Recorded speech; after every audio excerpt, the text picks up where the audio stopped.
গত বছরের 4 আগস্ট শেরপুরের রাজপথে সেদিন 3 তরুণ প্রাণের রক্তে রঞ্জিত হয়েছিল, একজন গুলিতে আর দুজন সরকারি গাড়ির চাকায় পিষ্ট হয়ে। জুলাই মাসের গণ অভ্যুত্থানে সেই দিনটি আজও শেরপুরের ইতিহাসে এক কালো অধ্যায়, কারণ একদিনে এতগুলো তরতাজা প্রাণের প্রদীপ নিভে যায়নি আগে কখনো। 1 বছর পেরিয়ে গেলেও সেই বিভীষিকাময় দিনের ক্ষত আজও দগদগে, আর নিহতের পরিবার তাকিয়ে আছে ন্যায় বিচারের প্রতীক্ষায়। পারিবারিক ভ্রমণ, এয়ারপোর্ট ড্রপ, বিয়ে বা মিটিং, গাড়ি ভাড়ার একটাই ভরসা, নালিতাবাড়ি রেন্ট এ কার। আরামদায়ক, নিরাপদ এবং সময়নিষ্ঠ সেবার জন্য নালিতাবাড়ি রেন্ট এ কার আপনার বিশ্বস্ত সঙ্গী। ঘটনার দিন দুপুরের পর থেকেই শেরপুর শহর উত্তাল হতে শুরু করে। বৈষম্য বিরোধী আন্দোলনের ঢেউ এসে লাগে খড়মপুর সড়কে। সেখানে জড়ো হয়েছিলেন শত শত ছাত্র জনতা। তাদেরই একজন ত্রিবদির সবুজ মিয়া, মাত্র 18 বছর বয়সী এইচএসসি পরীক্ষার্থী। বন্ধুদের সঙ্গে আন্দোলনে যোগ দিতেই শহরে এসেছিলেন তিনি, কিন্তু কে জানতো তার জীবনে সেদিনই শেষ সূর্য ডুববে। বিকেল 4:30টায় আওয়ামী লীগের একটি মিছিল থেকে হঠাৎ ছুটে আসে বুলেট। সেই বুলেট সবুজের মাথার ডান পাশে আঘাত করে। মুহূর্তেই লুটিয়ে পড়েন তিনি। দ্রুত তাকে জেলা সদর হাসপাতালে নেওয়া হয়, কিন্তু ততক্ষণে সব শেষ।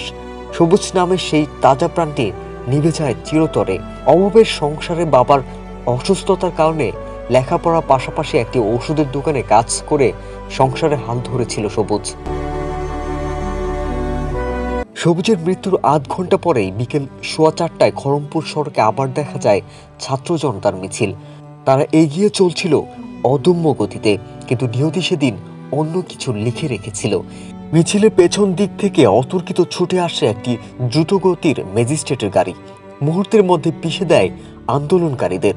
শেরপুর সরকারি কলেজের অনার্স প্রথম বর্ষের শিক্ষার্থী মাহবুবুর রহমান এবং সেকেন্দার আলী ডিগ্রি কলেজের অনার্স প্রথম বর্ষের শিক্ষার্থী আসাদুল আশিস সৌরভ ছিটকে পড়েন রাজপথে। গুরুতর আহত অবস্থায় তাদের হাসপাতালে নেওয়া হলেও বাঁচানো যায়নি কাউকে। মাহবুব, যিনি 5 ভাই বোনের মধ্যে সবচেয়ে ছোট ছিলেন, অসুস্থ বাবার পাশে দাঁড়াতে ফ্রিল্যান্সিং করে পরিবারের হাল ধরেছিলেন।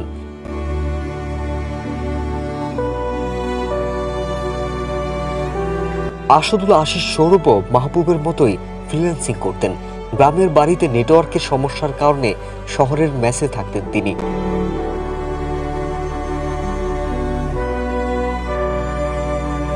এদিন হত্যাকাণ্ডের ঘটনায় পৃথক 3টি মামলা দায়ের করা হয়েছিল।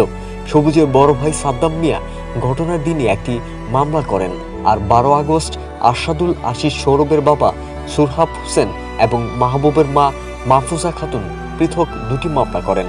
চলতি বছরের 30 জুন পুলিশ এই 3টি মামলার চার্জশিট জমা দিয়েছে, যা জুলাই গণ অভ্যুত্থান সংশ্লিষ্ট হত্যা মামলাগুলোর মধ্যে প্রথম চার্জশিট। তবে সবুজ হত্যায় অনেক অপরাধীর নাম না থাকায় ও অনেক নিরপরাধ ব্যক্তির নাম থাকার অভিযোগ তুলে গত 16 জুলাই মাহবুবের মা আদালতে নারাজি দাবি করে সময় চেয়েছেন।